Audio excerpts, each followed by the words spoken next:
80s to now.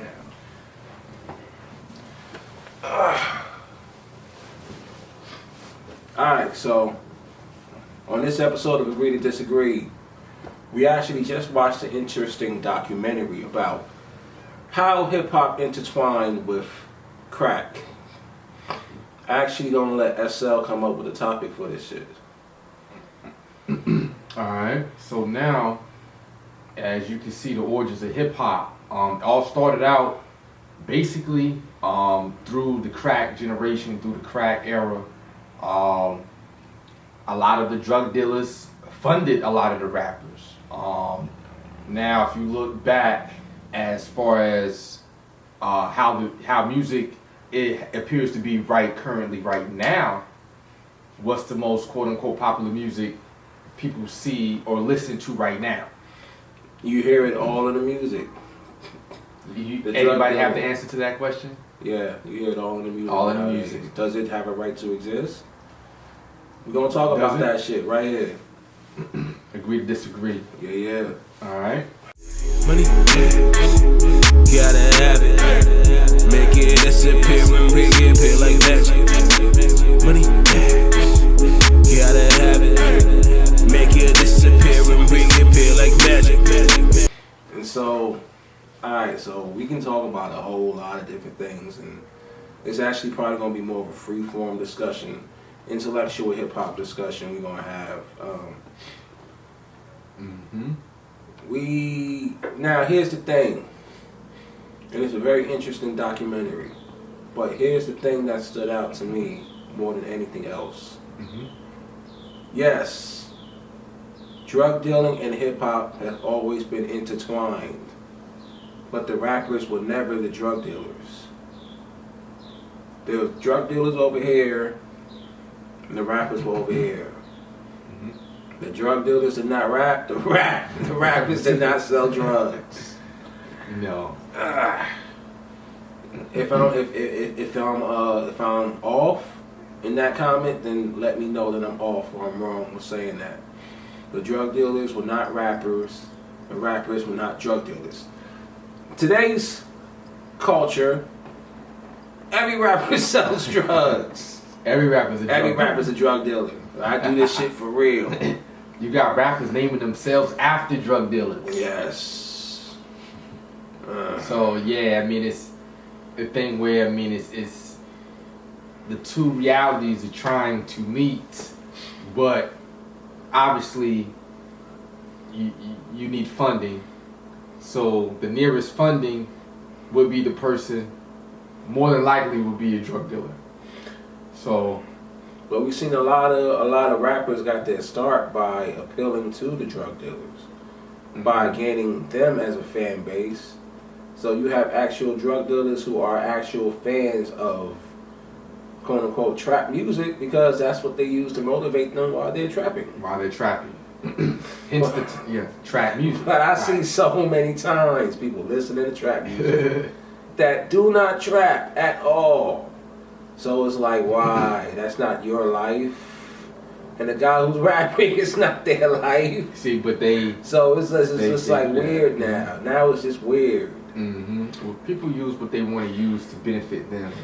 So, like for example, they use trap music. They say, if they selling wigs, you know what I'm saying?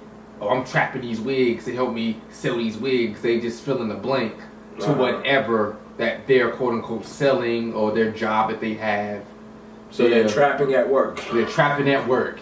Yeah, you approach work with a drug dealer's mentality. With a drug dealer's mentality. That's how life is being approached, with a drug dealer's mentality. You see, what is the drug dealer's mentality? To make something out of nothing. But the same Scarface mentality. The same reason why why hip hop loves Scarface. You know that, like you said, something out of nothing. The grind coming up. You know what I'm saying? People can relate to that. And so it takes off. Usually the rapper, if you trapping, my thing is, to me, if you trapping, why would you make like 20, 30 songs about you trapping? Because wouldn't that be counterproductive in actually trapping? I mean, maybe, please, somebody correct me. Somebody please break this down for me. Yeah. break it down, man. It's like I never understood Wow. the logistics of it. And correct me if I'm wrong, but it's information. If you look in in the 80s, when the whole crack epidemic is coming up in mid 80s, and the music, most of the music wasn't directly talking about using the crack. It wasn't. It was just, it was the crack was in the background. You see what I'm saying? But now you have where you having hooks, Molly, Percocet. You have they saying it on the hook. So they're telling you one of the very few legible, you know what I'm saying? actual heritable that you can actually that you can actually like understand and comprehend. But they telling you in the lyrics, okay, this is what we're doing, and lean and things of that nature. So yeah, it's become different. But now, okay, here's another thing: you can't sell drugs and use drugs at the same time, can you? Is that another thing that's counterproductive to actually? Man, don't get high on your own supply. Yes. Scarface told you that. They told you that. Scarface told you. Man. Scarface, God damn it, God. Don't get high on your own supply. So you can't sell drugs. You're not supposed to sell drugs and rap at the same time. You're not supposed to sell drugs and use drugs at the same time. But rappers today now sell drugs and use drugs, and tell y'all to do the same. Here's Trap or die. Trap. Come on, man. Here's the thing. I am not against trap music being out there because I feel that it is a representation of what goes on. This is actual real life shit. Some people are put in situations where that's the only way that they can actually get money for themselves, and maybe it might not be all the way reality, but that's all the way their reality. You can't judge somebody else's reality because you ain't lived somebody else's life, so your perspective is completely different. But their reality might be this: the only way I ever was able to actually purchase some Chinese food. Otherwise, I could be just look like a homeless person, or actually be a homeless person if I wasn't doing this. And for some people, that's their reality, which I can't knock, because how can you be mad at somebody that's doing or surviving the way that it is that they can? Folding and giving into this society and the circumstances you're placed in is not an option. That's not human nature to give into your circumstance, to your situation.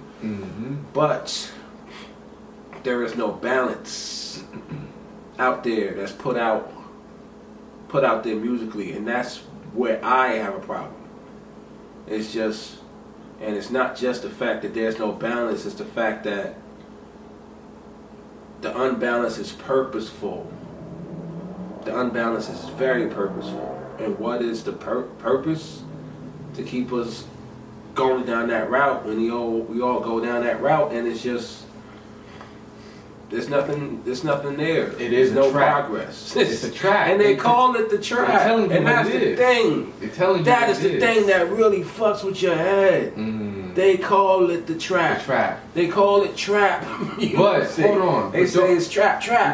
It's a trap. But you get money. You want to get money. I thought money symbolized what? Freedom. So if you go to the trap to get money to be free in a trap, it doesn't make any sense. It doesn't make any sense. If you just analyze the terminology here, break it down, man. Just break it down. The person who came up with the whole concept of what trap is, he was extremely smart. Extremely. They knew exactly what the fuck they were describing. But somehow we don't get it. Somehow. But money and fame is a dangerous thing. Alright, now what other things can we talk about we see in the documentary? The fact that somebody like KRS-One, who, if you understand historically, is recognized as the teacher, had so many deep songs, so many that actually still is more advanced than what the fuck it is you'll find from today's conscious rappers.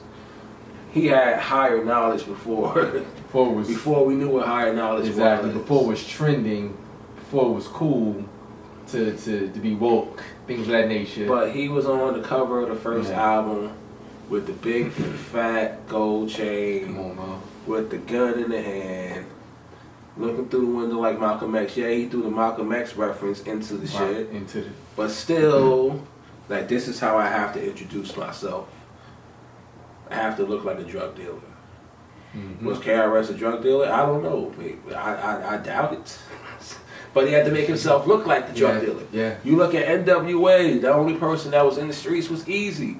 Easy wasn't the rapper. The rappers had to teach him how to rap. Exactly. And then the rappers made themselves look like and appear like drug dealers. Yeah. But rappers never were the drug dealers. And drug dealers weren't the rappers. That was two completely different things. Facts. And that's the thing now in today's time. You have it, you have it intertwined, and that's the illusion that's going on. Because, I mean, where's the effects of trapping or selling drugs? I mean, what, jail time, 6 feet under. So is these things is not glorified or is not being used to kind of persuade certain decisions. I mean, where did the drugs come from? You know what I'm saying? The drugs they just drop out the sky. Or maybe it did. Ooh, that's maybe they just did jump out the sky. Where did the drugs come from? Where the drugs came from? How about that? They just found their way into they grew legs and walked in the hood. Ghetto. They grew legs directly to us. How about that? Directly in the hands of the drug dealers that were trying to sell the drugs. How did they get it so easily? How did they get a steady supply of it? Wow. So much. So much. How? Right. Now I'm seriously asking how. Yeah, I mean, I'm asking come on, you. man. Let us know. So who's crazy? So there's a whole lot of questions with this shit. Who's to blame for the crack epidemic? Does hip hop does it deserve a black mark for participating in the glorification of drug dealing? Are the drug dealers guilty for wanting to infiltrate hip hop? Are the rappers guilty for wanting to imitate drug dealers? Who's guilty? If anybody is guilty, if you think that all this shit is 100% right and it's the way it should be, put that shit down in the comments section. Let us know that too. Yeah. Alright. You know what it is. Alright. Come on, man. Money, gotta have it. Make it disappear and bring it back like magic. Money.